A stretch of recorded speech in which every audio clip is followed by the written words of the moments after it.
Jeremy Bowen, the international editor for BBC, in his latest attempt to prove that he's not anti-Semitic, he put all of the tropes, all of the blood libels against the current state of Israel when it comes to engaging in a war against the Palestinians.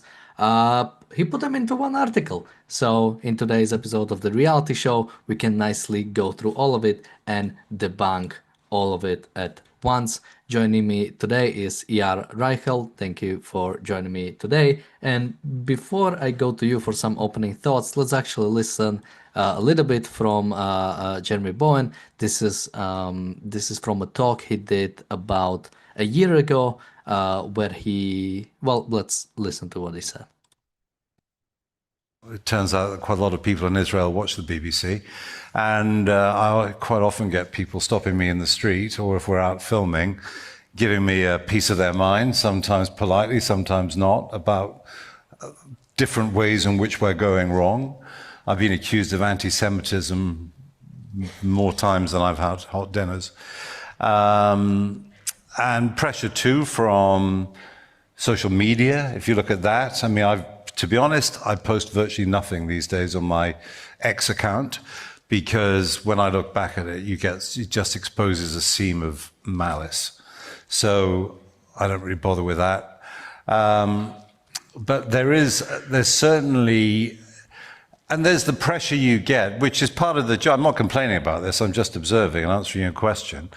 There's a distinct pressure in knowing that everybody's watching everything you do, and every word counts. And people on both sides want to find ways of showing that you're biased, because what they crave more than anything is not impartial journalism, and I do think the word impartial is important. They want an acknowledgement of their victimhood. They want support. They want cheerleading, basically. And that's not our job. Okay, so we'll take a look at the article he's written, and again, keep that in mind, what he said about sort of, that people are looking for bias and that nobody wants impartial journalism. So we'll take a look at the article and we'll consider if that is what you would expect from impartial journalism. ER, any opening thoughts from you, either from the clip or the article itself, before we dive into it? I just want to say that there is something deeper and more fundamental than just bias. Bias is a secondary result of what's going on here. The primary is an attack on rationality and a deliberate attack on reality. And so this is the big spoiler of my theme today, and this is what I'll be focused on, to demonstrate how it is not just somebody having a bias that he might be aware of or not aware of, or just like some sloppy thinking or some wrong premises. It's deeper than that. It's a deliberate attack on cognition and on rationality of whomever is exposed to this huge state, which is the BBC and other legacy media outlets.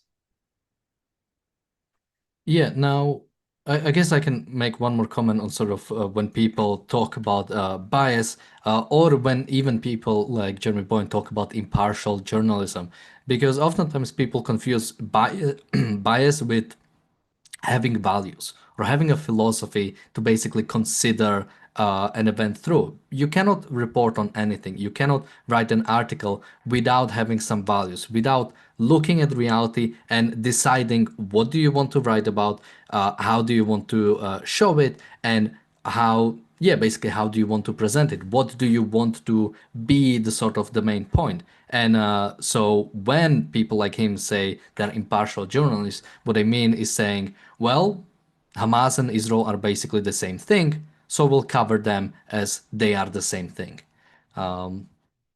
Let's actually look at the article. So again, it's written by Jeremy Bowen, the international editor of BBC News, and the name of the article is Israel's Allies See Evidence of War Crimes in Gaza Mounting Up. Let's read. 2 years ago, Hamas was putting the finishing touches on its plan to attack Israel. In Israel, Prime Minister Benjamin Netanyahu believed that the Palestinians were a problem to be managed. The real threat, he insisted, was Iran.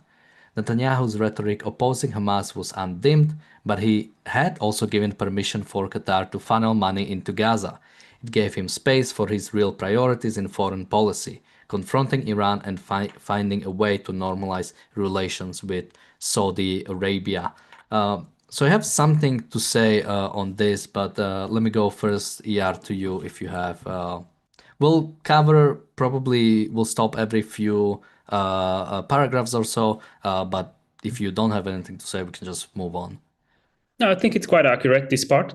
And I think it just, what it's missing is that it's based on a bad morality of self-sacrifice and guilt and blaming oneself for the enemy that wants to destroy you. So the framing as if Netanyahu's see Hamas as a manageable problem implies as if he's like, he like we're the bad guys in there, and we just see them as a small problem and didn't sacrifice ourselves as much as we should have done. So just to touch on that, like we did had a grave error of not eliminating the threat long time ago, and we shouldn't have also give it land and power, and we did it due to a catastrophical moral error.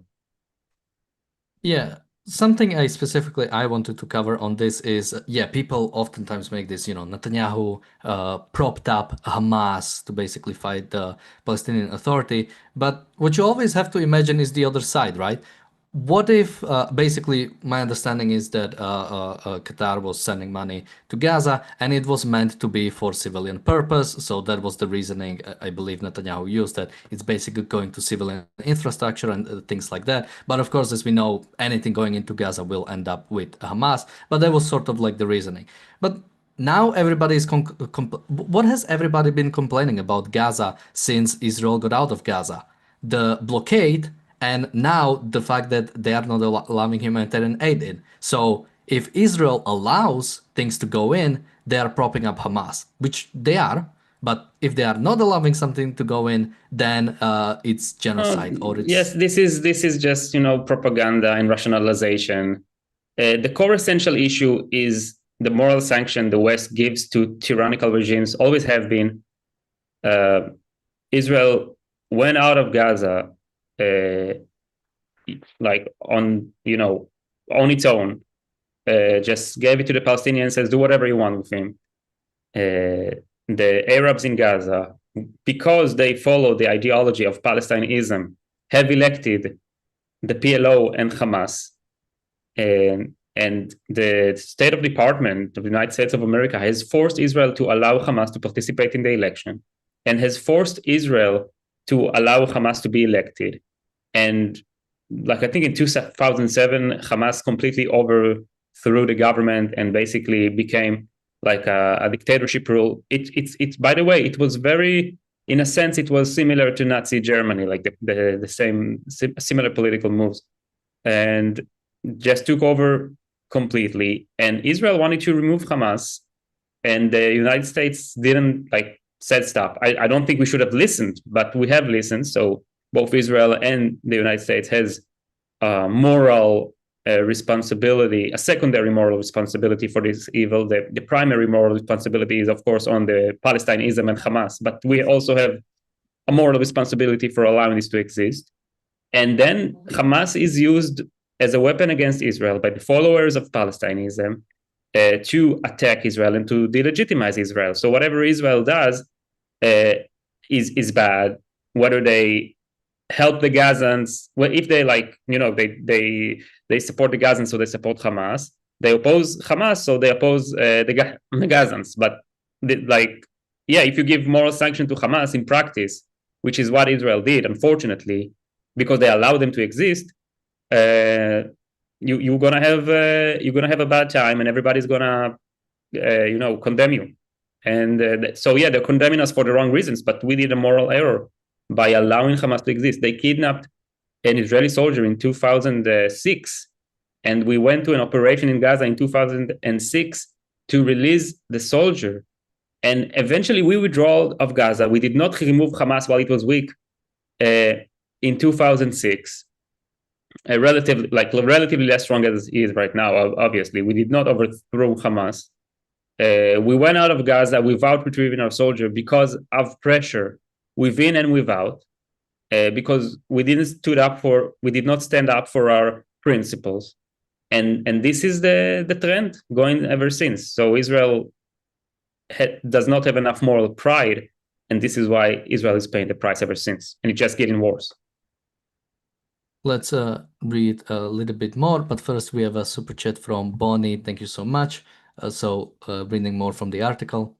In Washington, then President Joe Biden and his administration believed they were close to hatching a deal between the Saudis and Israelis.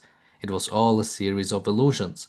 Netanyahu has refused to establish an inquiry to look into the mistakes he made alongside his army and security chiefs that gave Hamas its opportunity to attack with such deadly effect on October 7, 2023.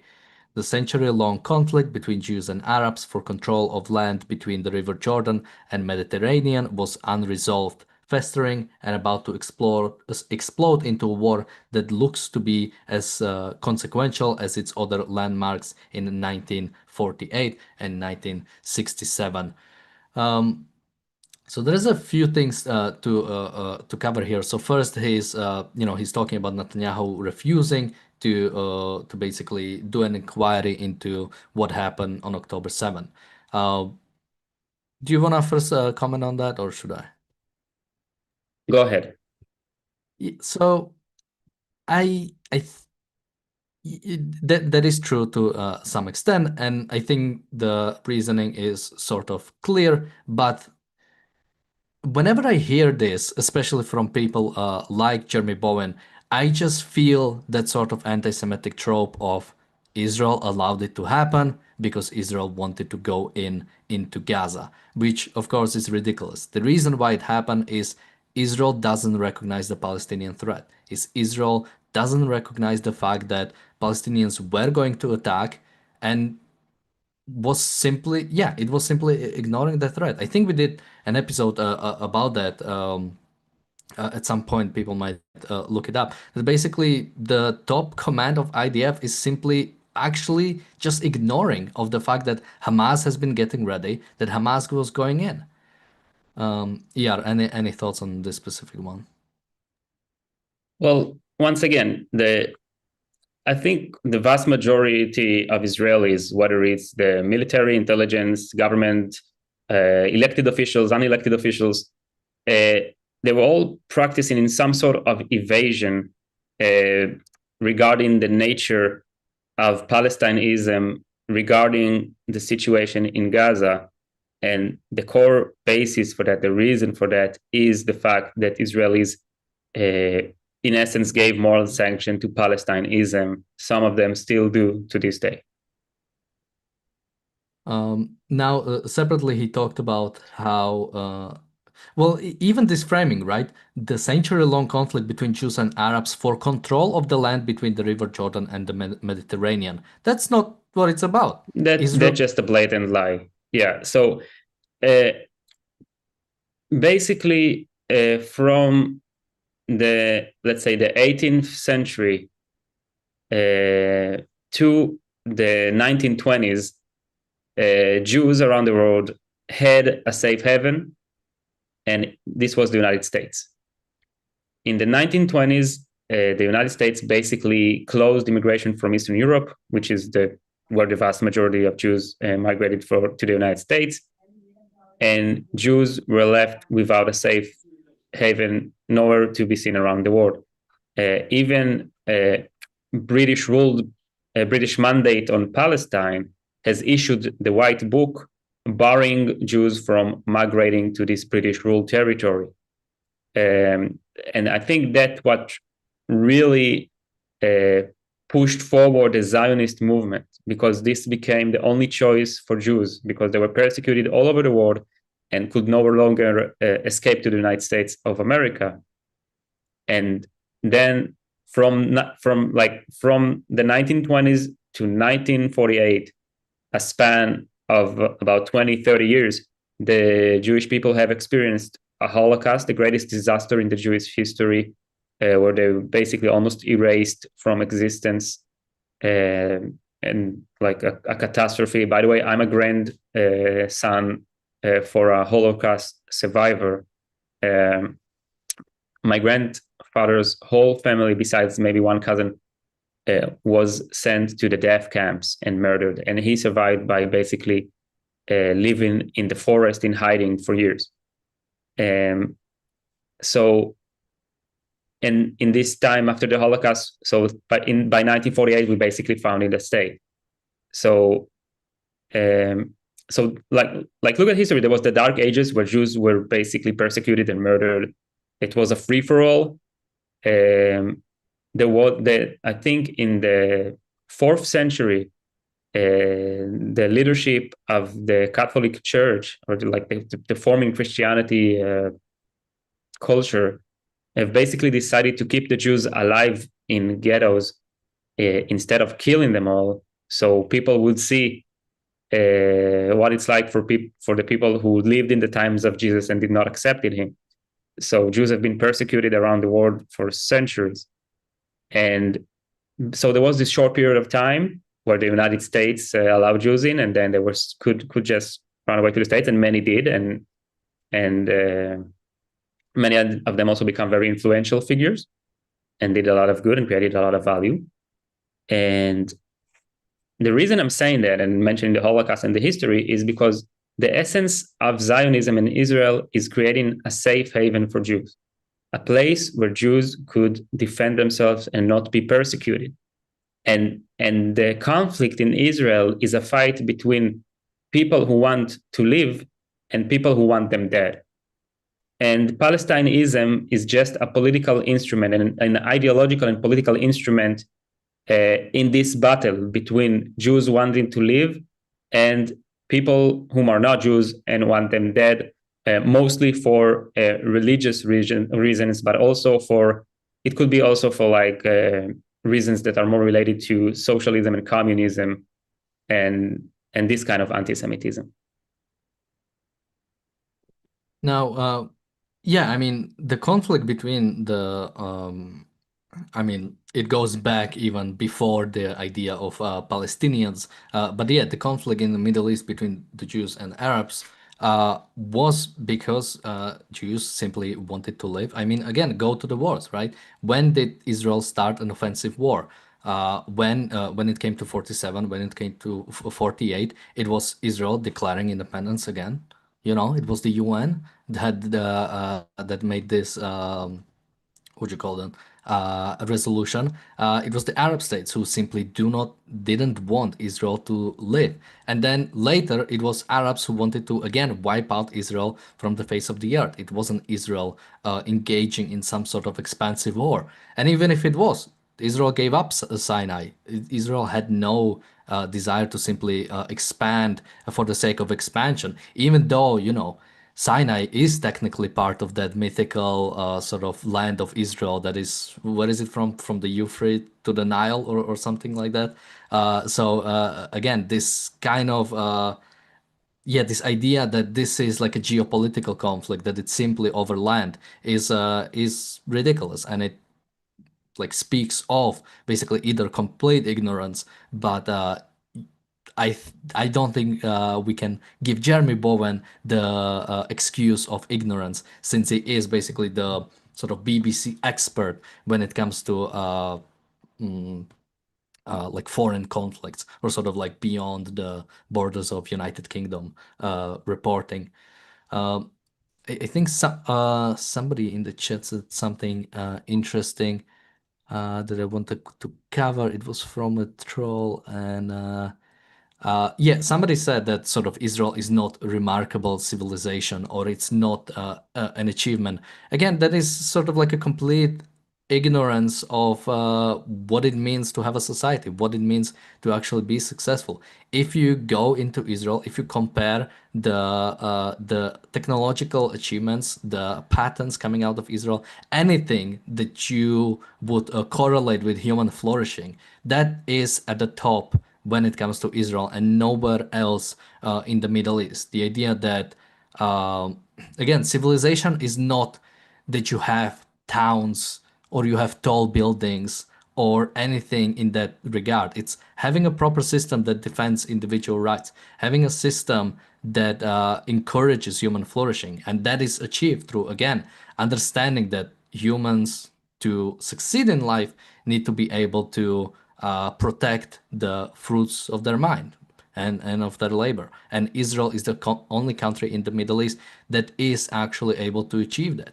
Even when you take countries that are sort of oftentimes viewed as like the more free in the Middle East, like the United Arab Emirates.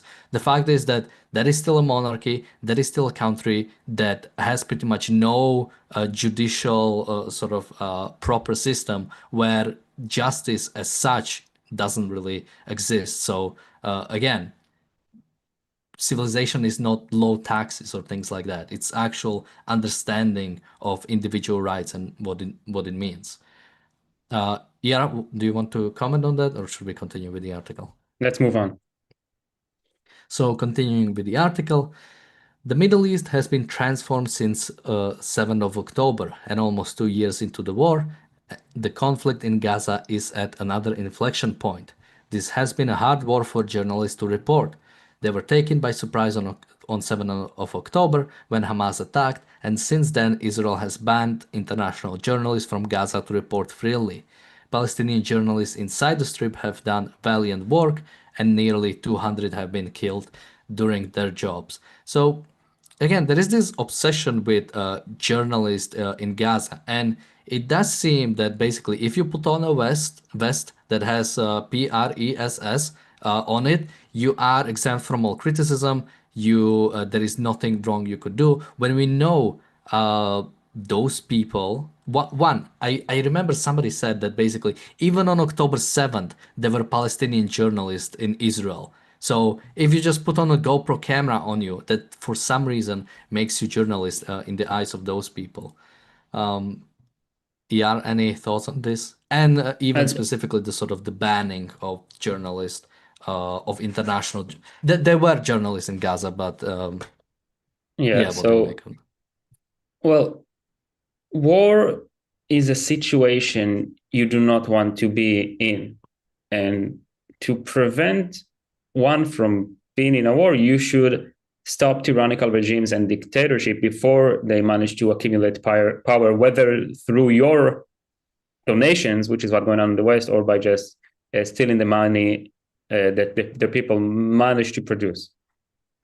Once you don't do that and give moral sanction to tyrannical regimes such as Hamas in Gaza and other around the world, you're going to get into a war.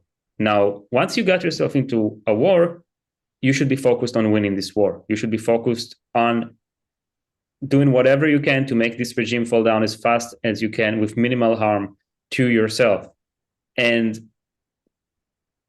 the world is just focused on this just war theory of tit for tat fighting, of some sort of equilibrium between each side's attack, like a complete moral relativism and basically moral, like as if Israel and Gaza is on the same moral level, and each should be judged on his actions outside of context, as if Israel is not defending itself from a tyrannical regime that has no right to exist.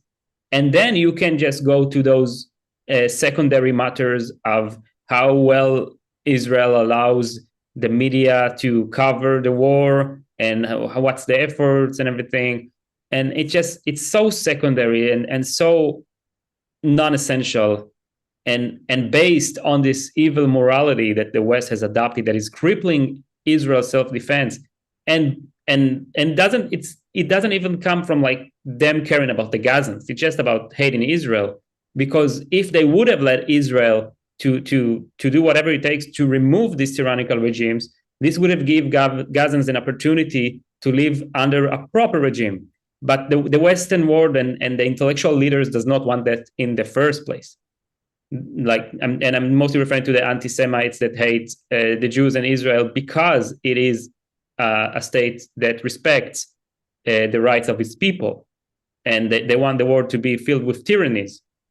So it just and all they do, they're trying to get the public to support their evil views by making them hate whatever is good, including Israel. And I just want to move on from like the point about the reporters. Just say like, yeah, Hamas completely abuses that. The whole of the basically Palestinian militias in Gaza abuse it. They wear press vest and they work for the UN. And in October 7th, UN employees went on and murdered and raped and kidnapped Israelis. And there was like a correspondent. He was counted as a correspondent. I don't remember if it was for Reuters or whatever. And he went on with his vest saying press, carrying grenades. And he filmed himself carrying grenades, invading to Israel. So there is a complete inversion. And people think it's a video game. So you can wear a vest saying press and it will give you like plot armor or something. Like it's completely absurd, and I completely condemn it. And I would like to move on to the fact that in the article I want to point out the sources they rely on, because the sources they rely on, besides just by their name, you can understand the immorality and the dishonesty of them. But those sources have been proven to be untrustworthy, and because they are fabricating information. And I'm talking about the Hamas-run Gaza Health Ministry and the UN and its officials like Tom Fletcher, head of OCHA. And I want to remind you the 14,000 starving babies hoax. So basically, this is when the UN claimed that 14,000 babies were on the verge of starving to death within 48 hours. And this has created an outrage against Israel and basically really helped to frame Israel around the world as an entity that wants babies to starve. And this was a lie. And the reason this case is so famous, because this is a very dumb lie, because all you need to do to debunk this lie is wait 48 hours and see there is no such case. And that's what happened. And after the 48 hours, basically, like, you know, it was like a social media outrage that like basically like people start saying, hey, like this is a blatant lie. So like the media, including the BBC and CNN, they didn't say, okay, so this is an unaccountable source, this is unreliable, this is a lie. They helped them to cover their tracks. And they basically allowed the UN representative to make up some other false claims, to say, oh, I wasn't talking about 14,000 starving babies. I was talking about thousands of trucks that were not allowed to get into Israel, to Gaza from Israel, which was also a lie. But the point is that, like, even those lies, even if they were true, the moral responsibility is still on Palestinianism and Hamas. If you don't want to suffer and you don't want death, surrender your tyrannical regime and return the hostages. Like, it is unbelievable that Israel is basically accepting this evil morality of the Western world, that they need to feed and secure their enemy. And like Israel is thinking, okay, well, here we accept this evil morality, so they will not condemn us. And then basically what the Western media is doing is basically guided by Hamas propaganda, just launching propaganda and lies, making the world think that Israel is not like committed to that morality. And then Israel is suffering twice. It's following this bad morality, which not allows it to win. And then it's been condemned for not following this morality, because they can just lie and say whatever. And the legacy media will accept that. And this is propaganda. This is an attack on objective reality, an attack against cognition. And this is like just medieval way of doing propaganda instead of being committed to your role as press to show the facts and to base it on reliable sources and to take in mind the whole context and be objective. But instead, it's just a propaganda machine and against the West and in particular against Israel. Yeah, and the fact that on this in the same breath, these people like Jeremy Bowen can say, there are no journalists, no international journalists inside of Gaza, and then basically sensationally report on everything that supposedly happens in Gaza. I mean, people might still remember the Al Ali hospital bombing, right? On within hours or within minutes, Hamas was saying this was an Israeli rocket that hit a hospital, killing 500 Palestinians. Then we learned it was most likely a misfired Palestinian Islamic Jihad rocket. But that, people are still repeating that. People are still saying Israel has killed 500 people in a hospital bombing. In the same way, as you said, sort of the story about starving children, right? It was completely made up. It was just what was his name? Fleischer, uh, just like blurting it out, and that was the story immediately, without any verification, without any evidence. That was the thing. And you can go back anything, right? Everything that even if things are taken back, once something big like this, the idea of like more than 10,000 children being starved, that's a big story if it's true, right? So once that is out there, even if it's not true, even if everybody retracts it, it's already out there and people are going to repeat it. And it's another propaganda against Israel. Would you, Yeah, should I? this is called the big lie mechanism. It's basically a propaganda trap. It was used by Goebbels, and basically, here's the process. So first, you create a rumor. An outrageous and emotionally charged claim is made. So in the BBC article, for example, they have those claims, and they're using images of supposedly starving babies uh, to create an emotional, irrational, unaware of the facts and of the context attack against Israel. And what it does, it forced Israel into a defense. So Israel is forced to respond to those lies and provide counter evidence. And then the attackers use Israel defense as a proof of guilt. The very act of defending itself is framed as evidence of guilt. Whatever points Israel is making is just ignored, and the focus is just on the initial charge. And Israel is falling into this trap once again for not having pride in this particular affair, and just saying, no, I'm altruist like you guys, and I'm taking care of my enemy, and I'm not trying to win. Like in essence, that's what they're saying.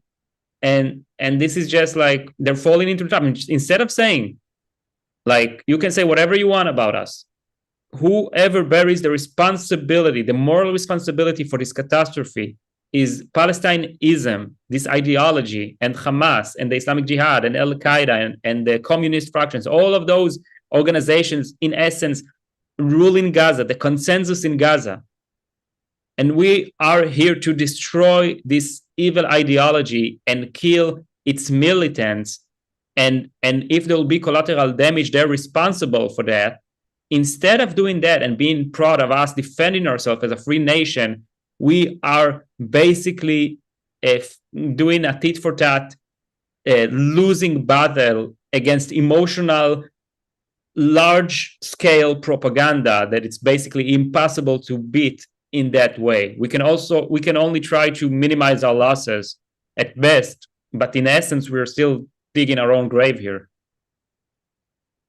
Yeah, it sort of reminds me, yeah, of this Israeli attitude of basically always, whenever Whenever there's a story about a Palestinian speaking out against Hamas, a family speaking out or arming itself against Hamas, that's like a big story. It's like, okay, let's ally with them, let's do everything we can. I think, not sure if it was yesterday or no, I think it was on Monday. We played, there is this one video that came out from the Gaza Humanitarian Foundation where basically it's a bunch of IDF soldiers looking at a 1H truck, and bunch of Palestinians are basically coming in and like taking over the truck. And at the end of the clip, you have the Palestinians like clapping for the IDF soldiers, sending hearts and all that. And somebody was saying in the chat, like, look how great this is. Like Palestinians are like celebrating the IDF. But no, that's nothing good about that. I do not care for what the Palestinians cheer for or when they cheer for Israel. I've seen what they actually cheer for. They cheer for October 7th. They cheer for violence against Jews.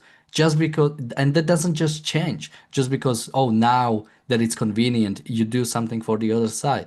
And that is something Israel needs to realize, that there is no amount of, there's nothing nice Israel can do to make the world like it at this point. There is nothing like, we've seen how much Israel has been trying to restrict or sort of make sure the aid gets distributed, make sure aid goes in, make sure to minimize the casualties on the Palestinian side, do as much as possibly can. And it, when it comes to waging this kind of idea of like just war or whatever you want to call it, it has been the best ever, and it's not good enough because that there is nothing that would be good enough. There is no way to actually achieve that because it's inherently impractical. It's inherently you cannot basically accept altruistic morality, which is what everybody is trying to demand of Israel, and then claim that you want to defend yourself. Those two things don't go against yourself.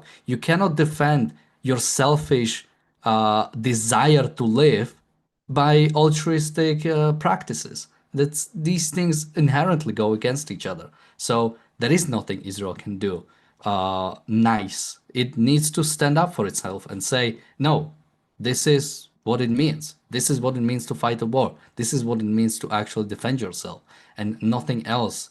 Nothing else will make it happen. No matter how nice we are to Palestinians, that won't actually end the war. Should I continue, or do you wanna? I just want to say I agree, and let's continue. So where was I? Oh, there we go. Continuing with the article. But key facts are clear. Hamas committed a series of war crimes in the attacks it launched on October 7th, killing 1,200 people, mainly Israeli civilians. Hamas took 251 hostages, of which perhaps 20 who are still being held inside Gaza are believed to be alive. And there is clear evidence that Israel has committed a series of war crimes since then. Israel's list includes the starvation of Gaza's civilians, the failure to protect them during military operations in which Israeli forces killed tens of thousands of innocents, and wanton destruction of entire towns in a manner that is not proportionate to the military risk Israel faces. So, hey, exactly what I've said, right? There is nothing good Israel can do. What does it mean to not be proportionate to the military risk Israel faces? Hamas still exists. Palestinians want Israel to be wiped out. The idea that the only way for Palestinians to be a problem to Israel is if they actually are actively launching rockets into Israel or are actively on October 7th and a few days after. It was not like Palestinians were there only on October 7th. October 8th, October 9th, October 10th, they were still inside of there trying to take more hostages, trying to kill more Jewish people. Foreign nationals, right? It was not just targeting Jews. Yeah, This is just this whole issue with the way international law is today is a symptom of the moral bankruptcy of the West, of equating good and evil, of having no objective standard of what is a good country and an evil country. And you can see it where dictatorships have a seat in the UN and sometimes veto rights. and they get to vote on defining like other countries and their moral sanction and legitimacy. And I once again return to the point that there are good countries that protect its people rights, and there are evil countries, tyrannical dictatorships, who basically have no justification to exist and are using its people and taking away their rights. And this is the essential. This is the standard. This is, by the way, what leads to war. This is the source of war, those regimes. And when a tyrannical regime led by the ideology of Palestinianism attacks a country that is pro human rights, pro protecting its people, they're in a state of war. And in a state of war, the people in Gaza could starve and die and suffer a lot. And the ones who is bearing the responsibility, the moral responsibility, is Palestinianism and Hamas rule in Gaza. So saying, oh, Israel, while defending itself from the war crimes of Hamas, have committed war crimes itself, is creating a moral equilibrium between Israel and Palestinianism, and avoiding to condemn the Palestinian ideology, the Palestinian attempt to destroy Israel, and cynical use of the world-leading moral premise of mercy to deem themselves as the good guys because they suffer a lot after they have to face the consequences of their ideology and actions. So this is just a complete moral inversion, and Israel is paying the price by not proudly going against this moral inversion, but instead trying to show the world they actually buy into that and accept that and are attempting to, on the one hand, protect itself and defeat Hamas without even recognizing that the problem is within the whole Palestinian movement. And on the other hand, doing it in accordance to international law, which basically cripples Israel, and our soldiers are dying and our civilians are dying and suffering. And we have thousands of injured men who their whole life has been basically ruined because of that. And we're still being condemned. Yeah, absolutely.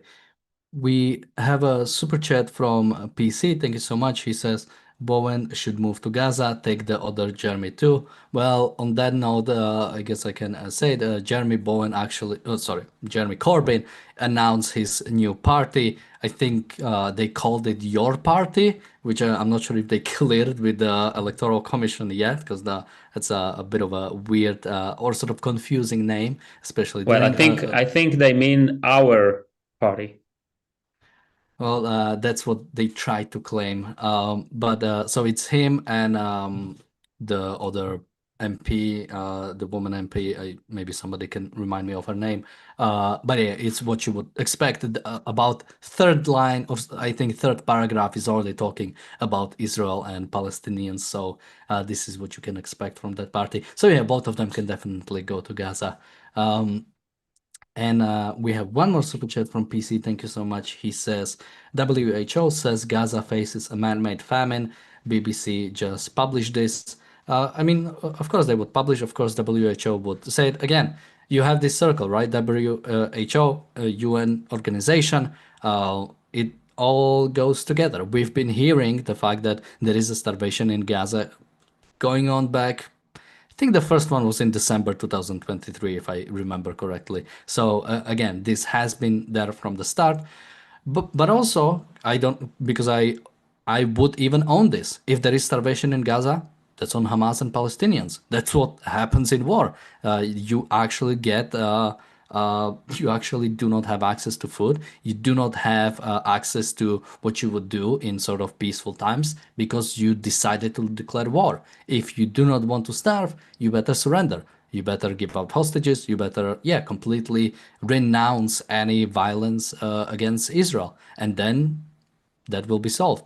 But yeah, so I would sort of challenge both things. That well, it is actually later in the article, but yeah, do you wanna say something on this?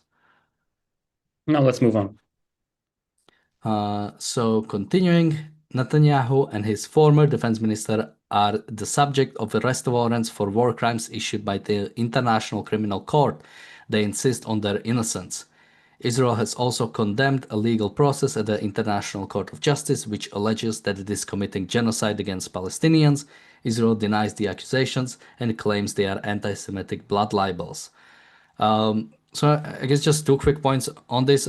Again, when it comes to ICC or even ICJ, none of them have basically said that Israel or Netanyahu are war criminals or are committing war crimes or are committing genocide in the case of ICJ. But this is how these organizations work. That basically, as they just have to say that somebody is taking them to court, and apparently that is enough to basically, because everybody's been calling Netanyahu a war criminal and Israel a genocidal state. So again, trying to say that these organizations have some sort of legitimacy, yet we are already accepting the end results without actually going through the process is just another, basically, what you would call them, a red herring. Like, this is not why you don't like Israel. It's not because Netanyahu has an arrest warrant. It's not because Israel is at ICJ. You just hate Israel from the start and you find justification later. This is another clear case of implementing the big lie strategy, as mentioned before. So continuing, Israel is running out of friends. Allies who rallied around after the 7th of October Hamas attacks have lost patience with Israel's conduct in Gaza. Even Israel's most important ally, Donald Trump, is reported to be losing patience with Netanyahu after being taken by surprise when the Israeli leader ordered the bombing of Damascus, attacking Syria's new regime, which Trump has recognized and encouraged. Other Western allies of Israel ran out of patience months ago. So, yeah, would you like to start on this one? This is just another example for the Western world giving moral sanctions to tyrannical regimes and dictatorships. El Julani is a terrorist, a member, if I'm not mistaken, of Tahrir Hasham and other organizations that split it away from Al Qaeda. He also in the past tried to invade Israel and do terror attacks against Israel while Syria was still under Assad's regime and it was just a terror organization. I think it's a shame that the Western world is just accepting him and hugging him and helping him form a state that will be in practice a terror state. And we already see evidence that it will be a terror state. The state has not yet been formed and they're already ransacking villages and massacring and raping, including soldiers forced by the regime sent with order to do that. I wouldn't say explicit orders, but like you see what's going on. You see the reports. You see that they're basically the regime itself is attacking its own people instead of providing them with their rights. So the Western world is rushing to hug them and protect them against Israel, defending the rights of people in the region. So this is just another clear example of the moral inversion once again. Yeah, I mean, there was a recent discussion on Piers Morgan, which he had like one pro-Israeli guy and then four pro-Palestinian guy, including himself. So that was definitely a balanced interview. But in that, they also talked about Syria. And again, it's the same kind of thing, sort of saying that Israel is simply wants to basically kill people, simply wants to sort of doesn't actually protect the Jewish people or doesn't actually have any interest in that. Again, it's the same kind of thing as we always see. I wanna read a bit more because we have a lot of left and not much time left. So let me read just a bit more. Another joint statement condemning Israel's action was signed on July 21st by foreign ministers from the UK, much of the EU, Canada, Australia, New Zealand, and Japan. They used strong words to describe civilian suffering in Gaza and the failing and deadly aid distribution system run by the Gaza Humanitarian Foundation that Israel introduced to replace tried and trusted methods used by the UN and leading global relief groups. Quote, the suffering of civilians in Gaza has reached new depths. End of quote, the statement said. So again, trying to say that sort of the UN, like even Hamas is now calling for the UN groups to come back into Gaza. I mean, what kind of like how it doesn't take much logic to like understand why would Hamas be calling for these organizations to come back. And but the world is playing along, right? It's always, well, just get the UN organizations in. We had a UN organization in southern Lebanon. They were supposed to get rid of Hezbollah. They didn't do like shit, like actually for 20 years. We had these organizations in Gaza. They collaborated with Hamas. We saw Hamas basically driving in the vehicles of those groups. We've seen Hamas has, of course, been stealing the aid as soon as it came into Gaza. Hamas has simply stolen the aid. So this aid was funding Hamas.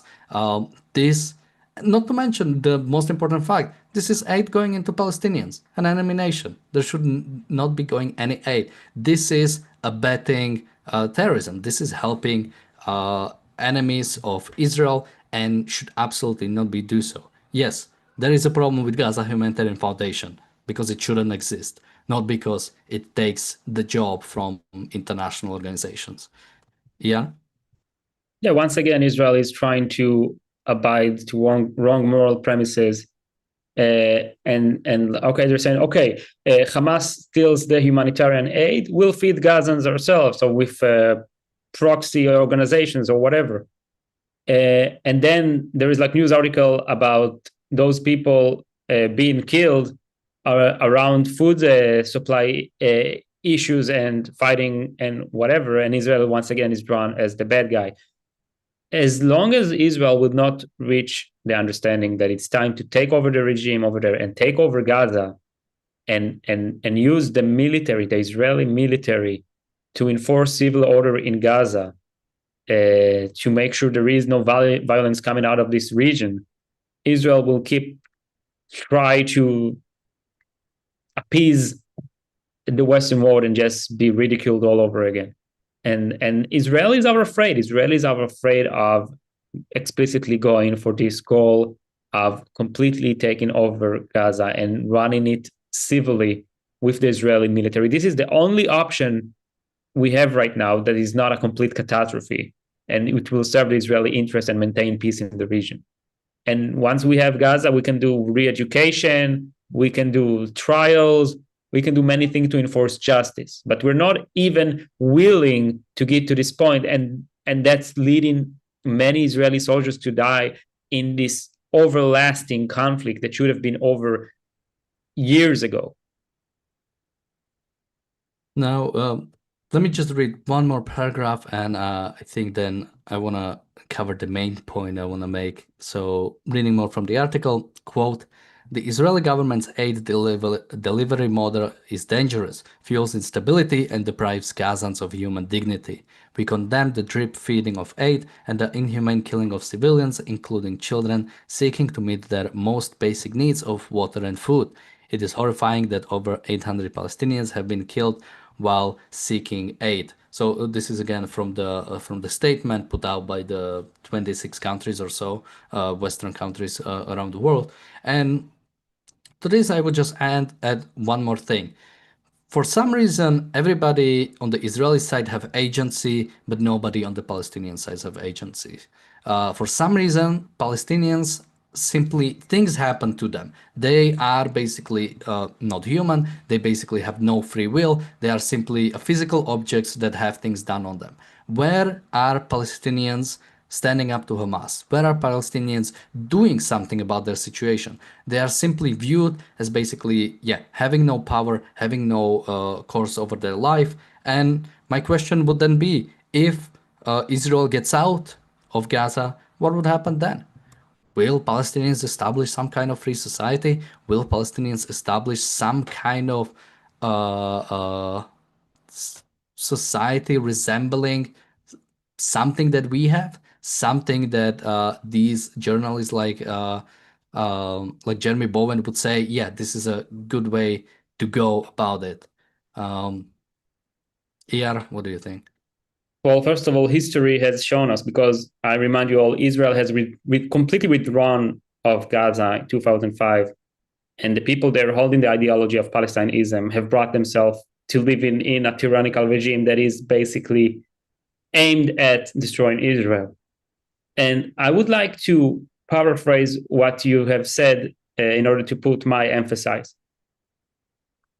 So we all know the dehumanization that has been done to Jews, like let's say in Nazi Germany, treated as animals, no agency, to be exterminated, to be sent to the gas chambers, no redemption, no choice.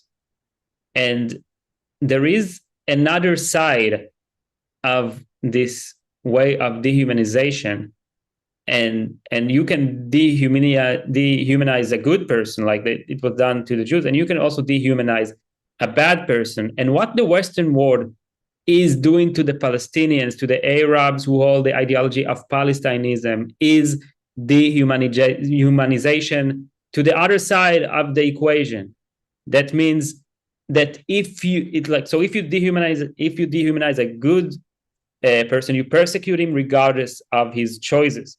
If you dehumanize an evil person, you don't condemn him even based on his evil choices. You make excuses for him. You turn him into an animal, as Daniel says, with no agency, with no responsibility, with supposedly no free will. So he can, like, whatever happens to him, in this case to the Arabs in Gaza, is to be blamed on the Israelis, even though it is a direct, essential result of Palestinianism, of their evil, of their aggression against Israel. And the vast majority of Gazans hold Palestinianism ideology, support the massacre, the attempt to destroy Israel. They are willing to pay those prices. They are celebrating death, they're celebrating their shaheeds, and they're responsible for the suffering and death. Yet the Western world is dehumanizing them into some sort of a poor animal being abused without any agency or without any option to change their views, and just surrender and return the hostages and take over the region themselves, like overthrow Hamas. They can do it, but no, they choose to allow Hamas and give Hamas the moral sanction. And of course they will. If the Western world gives moral sanction to Hamas, so of course people in Gaza who wants Israel to be destroyed the most will give moral sanction to Hamas. But they're being dehumanized, and they have to bear no consequences for their will and actions to destroy Israel. And this is shameful and evil, and this is, once again, a moral attack on cognition, a moral attack on the Western world. And this campaign, this evil propaganda campaign against Israel, is a part of an intellectual war against humanity and against proper civilization. And as long as, people around the world would not wake up and identify that and condemn it and go against it, we are dooming ourselves to a very bad future. And there is a lot on the line here. It's not only Israel, it's the entire Western world. If the people in the Western world would reject the ideas that allowing it to exist as such, we are dooming ourselves once again to another period of dark ages. Yeah, agree. And as I've said, I think the Western idea of separating Hamas from Palestinians, separating people representing Palestinians from the actual Palestinians, has been the number one reason why there is such a bad philosophy when it comes to properly understanding the war. Not just this war, but any war for that matter. The idea that sort of dictatorship is simply imposed on its people rather than it needs the sanction of the people. Let me also remind people that today's episode of the reality show has been sponsored by the Objectivist Guide to the Galaxy. You can find out more about it following the link in the chat and in the description.